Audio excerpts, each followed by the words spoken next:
Hi ಎಲ್ಲರಿಗೂ ನಮಸ್ಕಾರ. Welcome back to my channel. ಇದು ಅವರೆಕಾಳು ಸೀಸನ್ ಆಗಿರೋದ್ರಿಂದ ನಾನಿವತ್ತು ಅವರೆಕಾಳು ಉಪ್ಪಿಟ್ಟನ್ನ ಮಾಡ್ತಾಯಿದ್ದೀನಿ. ಅವರೆಕಾಳು ಉಪ್ಪಿಟ್ಟು ಮಾಡೋಕ್ಕೂ ತುಂಬ ಸುಲಭ, ಹಾಗೆ ಬೇಗ ಕೂಡ ಆಗುತ್ತೆ. ಹೇಗೆ ಮಾಡೋದು ನೋಡೋಣ ಬನ್ನಿ. ಬಾಣಲೆಗೆ 3 ಸ್ಪೂನ್ ಎಣ್ಣೆನ ಹಾಕ್ಕೋತಾ ಇದ್ದೀನಿ. ಎಣ್ಣೆ ಕಾದ ನಂತರ 1 ಸ್ಪೂನ್ ಸಾಸಿವೆ, 1 ಸ್ಪೂನ್ ಜೀರಿಗೆ, 3 ಹಸಿಮೆಣಸಿಕಾಯಿನ ಹಾಕ್ಕೋತಾ ಇದ್ದೀನಿ. ನಿಮಗೆ ಖಾರಕ್ಕೆ ಎಷ್ಟು ಬೇಕೋ ಅಷ್ಟು ಹಾಕ್ಕೊಳ್ಳಿ.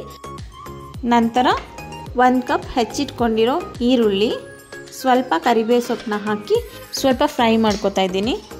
ಅರಿಶಿನ ಪುಡಿ ಬೇಕು ಅಂದರೆ ಈ ಟೈಮಲ್ಲಿ ಸ್ವಲ್ಪ ಹಾಕ್ಕೊಳ್ಳಿ. ನಾನು ಅರಿಶಿನ ಪುಡಿನ ಬಳಸ್ತಾ ಇಲ್ಲ.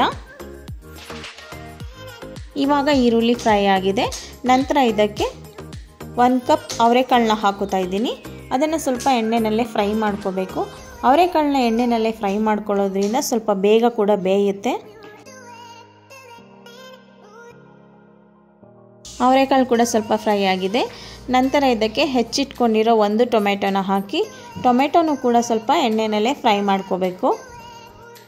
ಇವಾಗ ಎಲ್ಲವನ್ನು ನಾನು 2 ರಿಂದ 3 ನಿಮಿಷ ಎಣ್ಣೆನಲ್ಲೇ ಫ್ರೈ ಮಾಡ್ಕೊಂಡಿದ್ದೀನಿ. ಈ ಗ್ಲಾಸ್ನಲ್ಲಿ 1 ಗ್ಲಾಸ್ ರವೆನ ತೊಗೊಂಡಿದ್ದೀನಿ. ಅದೇ ಗ್ಲಾಸಲ್ಲಿ 3 ಗ್ಲಾಸ್ ನೀರನ್ನು ಹಾಕ್ಕೋತಾ ಇದ್ದೀನಿ. ಹಾಗೆ ಹೆಚ್ಚಿಟ್ಕೊಂಡಿರೋ ಕೊತ್ತಂಬರಿ ಸೊಪ್ಪು ಸ್ವಲ್ಪ, 2 ರಿಂದ 3 ಸ್ಪೂನ್ ತೆಂಗಿನಕಾಯಿ ತುರಿ, ರುಚಿಗೆ ತಕ್ಕಷ್ಟು ಉಪ್ಪು, ಇಷ್ಟನ್ನು ಹಾಕಿ ಮಿಕ್ಸ್ ಮಾಡಿಕೊಂಡು ಒಂದು 5 ನಿಮಿಷ ಬೇಯಿಸ್ಕೋಬೇಕು. ಅವರೆಕಾಳು ಬೇಯೋಕ್ಕೆ ಟೈಮ್ ಹಿಡಿಯುತ್ತೆ ಸ್ವಲ್ಪ. ಒಂದು 4 ರಿಂದ 5 ನಿಮಿಷ ಬೇಯಿಸ್ಕೊತಾ ಇದ್ದೀನಿ. ಅಷ್ಟರಲ್ಲಿ ರವೆನ ಹುರ್ಕೊಳ್ಳೋಣ. ಪ್ಯಾನ್ಗೆ 1 ಗ್ಲಾಸ್ ರವೆನ ಹಾಕೋತಾ ಇದ್ದೀನಿ. ಇದನ್ನು ಸಣ್ಣ ಉರಿನಲ್ಲೇ ಹುರ್ಕೋತಾ ಇದ್ದೀನಿ. ನಾನಿಲ್ಲಿ 1 ಗ್ಲಾಸ್ ರವೆಗೆ 3 ಗ್ಲಾಸ್ ನೀರನ್ನು ಹಾಕ್ಕೊಂಡಿದ್ದೀನಿ.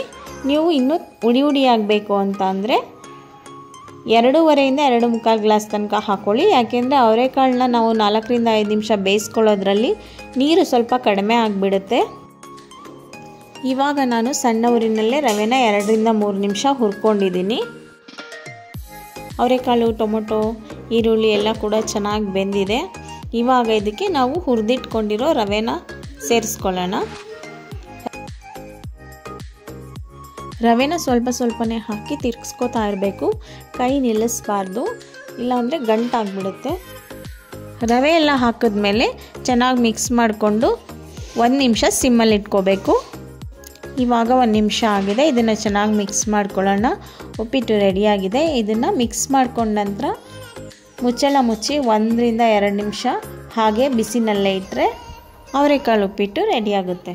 ಯಾರೆಲ್ಲ ವಿಡಿಯೋನ ನೋಡ್ತಾ ಇದ್ದೀರಾ, ನಿಮಗೆ ಈ ರೆಸಿಪಿ ಇಷ್ಟ ಆಗಿದ್ದರೆ ಪ್ಲೀಸ್ 1 ಲೈಕ್ ಕೊಡಿ, ಹಾಗೆ ಕಮೆಂಟ್ ಮಾಡಿ, ಮತ್ತು ನಿಮ್ಮ ಫ್ಯಾಮಿಲಿ ಫ್ರೆಂಡ್ಸ್ಗೆಲ್ಲ ಶೇರ್ ಮಾಡಿ. Thank you.